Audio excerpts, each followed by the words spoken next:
He found my dog before he found me. And by the time he looked up from her, I already knew I was in trouble. My name is Stellan Voss. I'm 31 years old. I train search and rescue dogs for Milwaukee County Emergency Management, which means I spend my days teaching animals to do the thing that humans are too slow and too limited to do on their own. Find people who don't want to be found, or can't be, or have stopped being able to signal where they are. My current partner is a 4-year-old Belgian Malinois named Rue. She is the most precise instrument I have ever worked with. She has located 11 missing persons in 3 years. She has never been wrong about a scent trail. She was wrong about him. She wasn't wrong. She found him. But she found him the way she finds someone she has decided is hers, which is different from a search indication and involves her entire body weight pressed against a person's legs and her nose pushed into their palm, which is not standard protocol, and which I have been failing to train out of her for 2 years because I am not entirely sure I want to. He was crouched at the edge of the staging area, going through his medical kit, when Rue walked directly past 4 other people and put her head in his hands. He looked up, and there it was. Don't skip this part, because what happened in the first 10 seconds is the reason the rest of this story happened at all. He didn't pull back from her. Didn't do the thing that people do when an unfamiliar working dog approaches them. The freeze, the careful stillness, the glance toward the handler looking for permission. He just received her. Both hands, unhurried, the specific way you hold a dog's face when you understand dogs. Thumbs along the jaw, fingers behind the ears, pressure that says I see you in the language they actually speak. Rue's tail moved. Slowly first, then with conviction. I had never seen her do that with a stranger. She's not supposed to do that, I said, walking toward them. He looked up at me. He was maybe 35, with dark eyes that had the quality of paying full attention. And he was still holding Rue's face with both hands.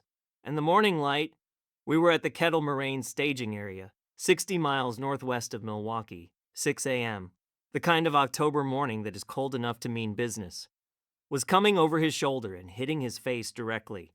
And I had been awake since 4 and had not had enough coffee and was not prepared for any of this. She's not, he said. She's a working dog, I said.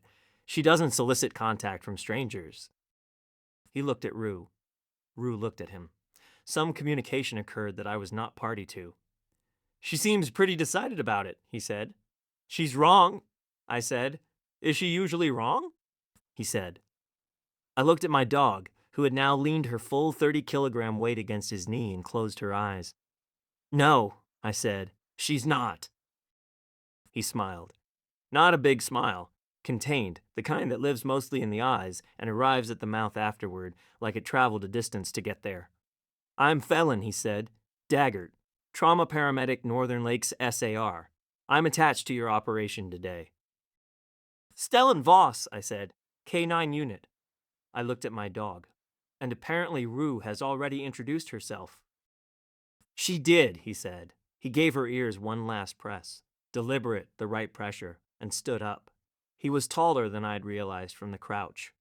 His SAR vest had Northern Lakes patches and a trauma kit on the left hip that had clearly been repacked recently, which tells you something about a person. She's a Malinois. 4 years old, I said. 3 years operational. 11 fines, he said. I stopped. That's in the county report, I said. You read the county report. I read every team's capability sheet before a joint operation, he said, without apology, like it was obvious. Yours was the most detailed. Something in my chest made a small, unauthorized decision. Here's what the capability sheet didn't say, and what I figured out about Stellan Daggert in the first hour of that operation. The missing person was a 68-year-old man, early-stage dementia, last seen at his home in Heartland at 9 p.m. the previous night. 9 hours missing. Temperature had dropped to 31 overnight. The Kettle Moraine terrain was mixed. Oak woodland, marsh edges, 2 creek drainages, and the search area covered approximately 4 square miles. Rue and I took the eastern sector. Stellan was assigned to follow our track, standard procedure on K9 operations, having a medic trail the dog team in case of subject or handler injury. I had worked with trailing medics before. Most of them stay close, say little, and try not to interfere with the dog's work, which is the correct approach and which I appreciate. Phelan did all of that, and he also noticed things. At the first creek crossing, he saw the boot print before I did. Partial, heel edge only, in the soft bank mud, the kind of partial that most people miss because they're looking for full prints. He didn't call it out dramatically. He just said, quietly, "Stellan, South Bank, 3 o'clock, partial heel," and crouched to photograph it before the light shifted. I looked at the print. I looked at him. "That's good field reading," I said. "I've been doing this for 9 years," he said. "You start to see the ground differently." Rue was already pulling southeast. The print confirmed her direction. We moved. For the next 40 minutes we worked in a rhythm that I did not plan and cannot entirely explain. He stayed the right distance behind me, close enough that I could hear him, far enough that he wasn't in Rue's working space. When the terrain required hands, crossing a downed oak, navigating the marsh edge where the ground went soft, he was simply there, one hand offered, not insisting, just available. I took it twice. Both times his grip was exactly what the terrain required, firm, adjusting as I moved, releasing when I was clear. At the marsh edge, Rue slowed. Her nose dropped. Her tail stiffened, the specific flag that means the scent is here and it's strong and we're close. "She's got him," I said quietly. And Phelan moved up beside me, not in front, beside. His shoulder was at my shoulder, and we were both watching Rue work the scent cone, and his breathing had gone slow and controlled, and I was aware of him the way you're aware of a storm front, the specific pressure change that comes before something significant. Rue moved into the oak stand at the marsh edge. We followed. The man was there, sitting against a tree, hypothermic but conscious, his jacket pulled around him in the way that people pull jackets when they've been cold for a very long time and have stopped expecting to be warm again. He was confused. He was alive. Phelan was past me before I had finished the thought. Not pushing, moving with the specific efficiency of someone whose body knows this sequence. He was down beside the man, assessment running, talking in a low, steady voice that I recognized immediately as the voice people use when they need a frightened person to stay calm. Not false cheerful, not clinical, just human. Present. "I'm here. I've got you. You're going to be okay." I knelt beside Rue and held her while she watched Phelan work, and I thought, that's exactly how she sounds when she finds someone. I need to stop here, because this is the part I keep returning to. Phelan worked the hypothermia management with the kind of precision that looks effortless and isn't. Warm packs, positioning, the careful sequence of interventions that bring a person's core temperature up without triggering the secondary complications that come from doing it wrong. He talked the whole time, to the patient, to me when he needed something from my kit, to the radio when he called in the find and requested extraction. At one point, he needed a second set of hands to hold the thermal wrap in place while he started the IV line. He looked at me. I moved in. We worked across the patient together, close necessarily, the space between us determined by the work and not by any choice either of us was making. And his hands were sure and mine were steady, and Rue sat 3 feet away watching us both with the focused attention she brings to everything that matters. The extraction team arrived in 22 minutes. They took the patient on a litter. He was going to be fine. Phelan sat back on his heels and let out one long, controlled breath. The oak stand was quiet around us, the extraction team moving away through the trees, Rue at my side, the October morning doing its low-angled light through the bare branches. He looked tired in the specific way of someone who has been giving full attention for a long time and has just been allowed to stop. I sat down on the fallen oak, not far from him, close enough that the distance was a choice. "You've done this a lot," I said. 9 years, he said. "You." 6 with dogs, I said, 3 with Rue specifically. He looked at Rue, who had come to sit between us. Not between us exactly, more against my leg with her nose pointed at him, which was a spatial arrangement that communicated something I pretended not to notice. "She's extraordinary," he said. It wasn't flattery. It was the specific appreciation of one professional for another's work, which lands differently and means more. "She knows it," I said. He smiled, the contained one, eyes first. "So do you," he said. I looked at him. The morning light through the oak canopy was doing something complicated to the shadows on his face, and he was close enough that I could see the specific quality of his attention, which was on me. Fully, not on the debrief, not on the next task, not on the radio. On me. Fell in? I said, yeah. The boot print, I said. At the creek. You saw it before I did. You would have seen it, he said. Maybe, I said, but you said it first. He was quiet for a moment. Rue put her chin on his boot. He looked down at her, then back up at me, and something in his expression had changed. Opened, slightly, the way a door opens when someone has finally decided to stop holding it closed. I've been on a lot of joint operations, he said. K-9 teams, mountain rescue, swift water. Different disciplines, different protocols. He paused. I've never worked a track where I felt like the dog and the handler were saying the same thing. What were we saying? I said.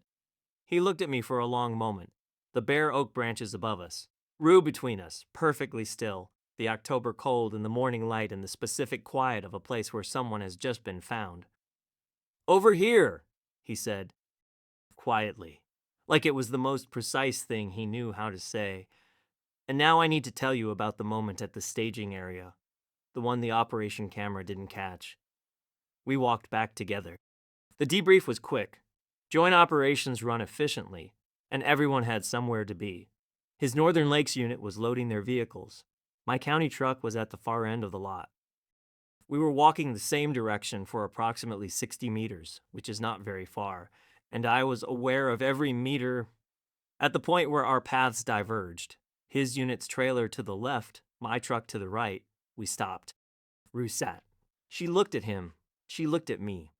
She had the expression she gets when she has completed a task successfully and is waiting to find out what happens next. Good operation, he said. Good operation, I said. We stood there.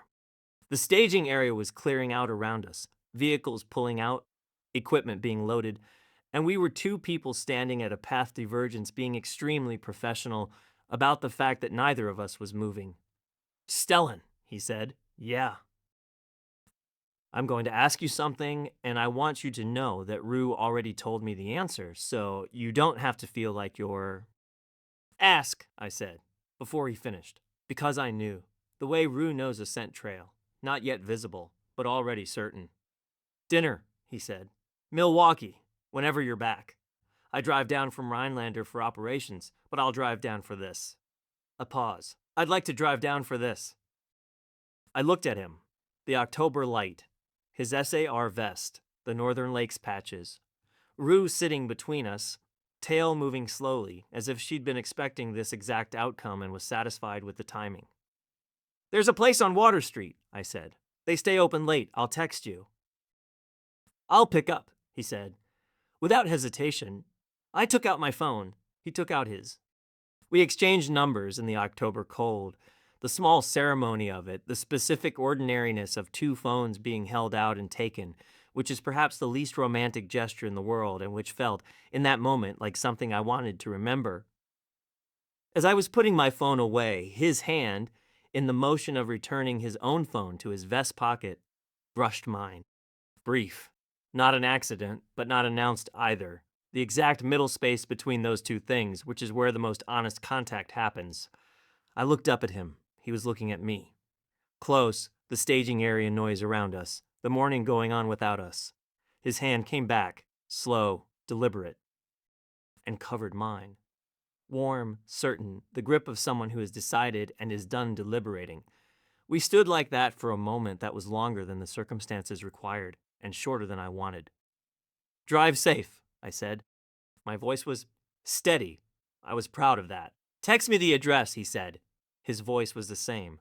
Lower, maybe. He released my hand, turned and walked to his unit's trailer. I stood with Rue and watched him go. Not dramatically, just watched. The way you watch something that has just become significant to you and you want the image to be accurate.